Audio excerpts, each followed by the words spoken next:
podemos ver que tiene, lo vemos así y vemos que hay vapor de agua que sale de ese cubo de hielo.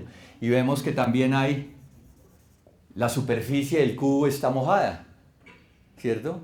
Y el cubo está ahí también en su forma sólida. Entonces, sólido, líquido, gaseoso son tres estados del mismo elemento llamado agua, que se manifiesta en tres formas diferentes, pero no es que sean diferentes, sino que están ahí simultáneamente. Nosotros somos una unidad, cuerpo-espíritu, ¿cierto? Y nuestro cuerpo,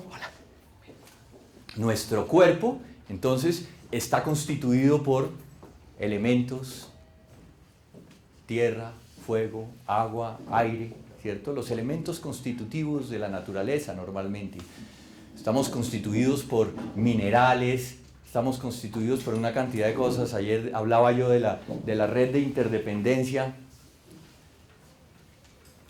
¿cierto? De que si algunas estrellas no hubieran explotado en el pasado y hubieran mandado sus átomos a través del espacio, entonces nuestro calcio sería imposible. El calcio, todos los minerales que hay en este planeta, todos vienen de otras estrellas que en algún momento explotaron, ¿cierto? El oro, todo viene de grandes, por eso se dice que somos polvo de estrellas, porque esos átomos que fueron expulsados y lanzados a través del espacio infinito, del gran universo, pues llegaron en algún momento, parte de eso llegaron a la Tierra y se formaron minerales, y con el proceso natural de la evolución y todo esto llegaron a constituir nuestro cuerpo. Pero el cuerpo es una manifestación temporal, y eso es muy importante entenderlo, porque muchas veces uno cuando practica Zazen, la gente dice, uy, no, esa práctica que ustedes hacen es muy difícil, eso sentarse así, esa postura que tienen es muy difícil. Entonces, es importante entender que la postura no es inherentemente difícil. Lo difícil es las dificultades que yo pongo, las limitaciones que tengo, los bloqueos que tengo para adquirir esa postura, porque debido a ciertas actitudes no he llegado a tener la flexibilidad, no he logrado conservar la flexibilidad.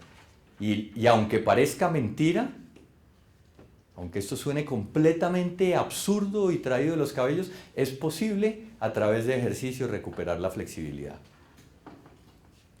El problema es que se necesita esfuerzo para hacerlo.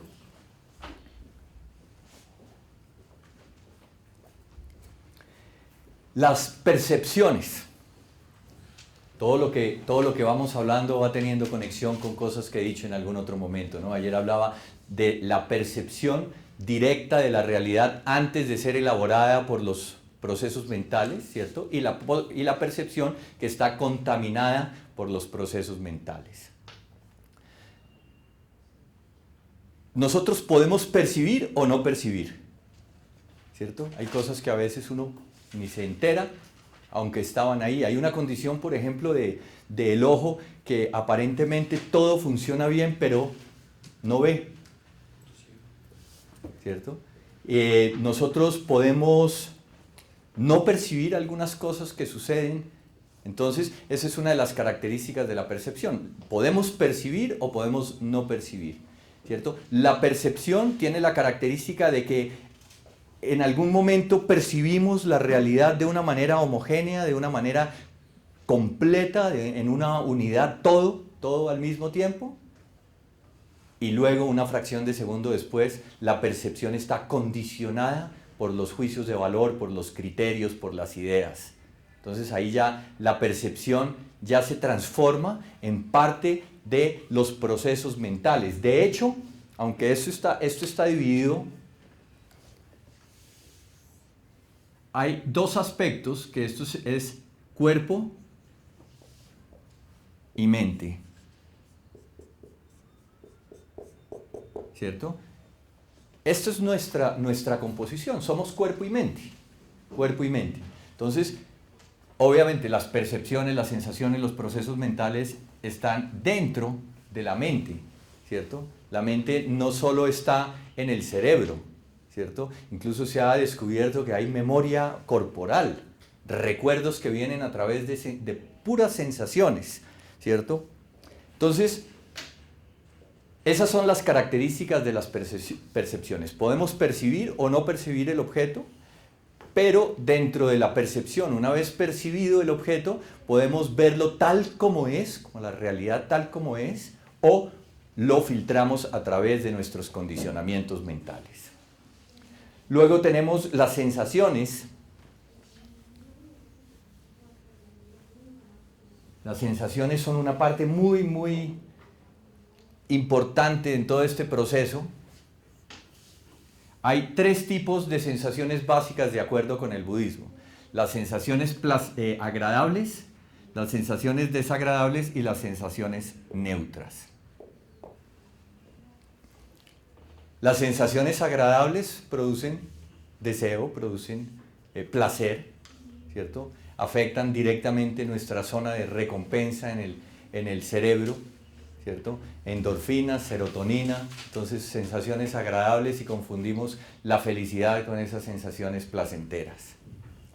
Las sensaciones desagradables producen rechazo, producen malestar, ¿cierto? Y producen es curioso, pero estas sensaciones, ¿cierto? Que llevan las agradables, llevan a el placer, ¿cierto? Al agrado, a la búsqueda de obtener ese tipo de sensaciones, a repetir las sensaciones. Eso es lo que se conoce muchas veces como los procesos adictivos, la búsqueda recurrente de experimentar esas sensaciones placenteras. Dicen, por ejemplo, una de las cosas que se ha estudiado en la psicología y en las neurociencias, de las adicciones profundas, dicen que, por ejemplo, la primera experiencia que una persona tiene con heroína, por ejemplo, es tan impresionantemente maravillosa, es tan espectacular, ¿cierto? Que nunca se vuelve a repetir. Entonces, de alguna manera la persona se engancha automáticamente buscando repetir esa sensación agradable. Obviamente, tiene otras implicaciones a nivel de neurotransmisores, y es que bloquea la producción de endorfinas y de opiáceos parecidos, porque eso es como la economía en un país. Si viene de afuera y no hay que trabajar para producirla y es más barata además, pues entonces ¿para qué nos esforzamos en traerla, en producirla nosotros si la podemos traer de afuera? Entonces, por eso los síndromes de abstinencia llegan a producir dolores insoportables solo de los movimientos peristálticos. Por eso el adicto del síndrome del mono es retorcerse, y es porque se bloquea la producción de neurotransmisores naturales, ¿cierto? De hecho, nosotros vivimos en una sociedad que entre las sensaciones agradables y de las desagradables nos debatimos, ¿sí? Dolor de cabeza, para eso se hizo aspirina, ¿cierto? Analgésicos cada vez que actúan más rápido, entonces los comerciales de analgésicos son una Fórmula 1, pasa a toda velocidad, ¿cierto? Porque va más rápido al punto del dolor. ¿Qué pasa con eso? Nosotros vivimos en esa cultura, tenemos un umbral de dolor muy cercano a nosotros mismos, no toleramos las menores manifestaciones del dolor. Entonces, tomar un analgésico con los primeros síntomas de un dolor, eso es como cuando va uno conduciendo un carro, ¿cierto? Y de pronto se prende el bombillo del aceite, empieza a titilar una luz roja, claro, algo pasa. Entonces uno para, ¿cierto? Abre la guantera, le decimos nosotros, saca un martillo, rompe el bombillo porque le molestaba y sigue andando. Eso es lo que hacemos con los analgésicos, ¿cierto? Pero, ¿qué pasa? Estamos bloqueando algo, una sensación dolorosa natural, que nos está indicando que hay algo que está fallando en nuestro organismo, ¿cierto? Pero tenemos una relación con el cuerpo desde las sensaciones agradables y desagradables, que rechazamos visceralmente las sensaciones desagradables, ¿cierto? Y esa es una de las grandes partes, de las grandes causas de deserción en la práctica de Zazen, porque la gente experimenta dolor, entonces la gente sale corriendo porque se supone que la práctica espiritual debe ser placentera, pero es siempre desde la idea desde la idea, y volvemos a las ideas de la búsqueda del placer, el rechazo de lo desagradable. Estas sensaciones agradables pueden llegar a convertirse en codicia, ¿cierto? La búsqueda la búsqueda de esa autosatisfacción puede llegar a convertirse en codicia. Luego están las sensaciones desagradables, rechazamos todo lo que nos molesta, creemos que si podemos mantener alejado de nosotros lo que nos molesta, seremos felices, y ese desagrado llega a convertirse en odio. Y las sensaciones neutras sencillamente nos mantienen alejados, nos mantienen en un desconocimiento del proceso, de lo que está frente a nosotros, y entonces se llega a producir el desconocimiento.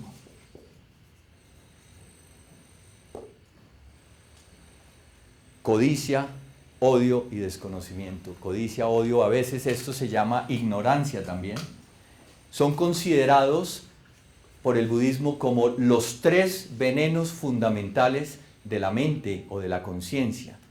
Son comportamientos reactivos, básicamente, que nos impiden ver la realidad tal como es, porque nosotros actuamos impulsados por esas sensaciones, por la búsqueda de sensaciones placenteras o por evitar las sensaciones desagradables, y entonces producimos codicia, odio, desconocimiento. Nuestra conciencia está bloqueada, ¿cierto? Son venenos porque obstruyen la posibilidad de ver con claridad la realidad momento a momento. Entonces son considerados obstrucciones, son considerados venenos, son considerados filtros que nos impiden ver la realidad, obstáculos. Perdón, maestro, una Sí. pregunta. Cuando una persona mira la realidad como es, sin los filtros de las percepciones y de las ideas, ¿qué sensaciones se despiertan o no se despiertan sensaciones? Pues las sensaciones son procesos puramente orgánicos, ¿sí? O si no se presentaran sensaciones, caeríamos en lo que, otra vez en la idea del autismo espiritual, ¿cierto? No se trata de desbloquear, se trata de entender las sensaciones en su justa medida, pero no crear un apego a la búsqueda repetitiva de las sensaciones. Experimentar el placer como placer, ¿cierto? En el momento que se presenta, sin pretender prolongarlo. Muchas veces el consumo, por ejemplo, de un alimento que produce, uno se encuentra un postre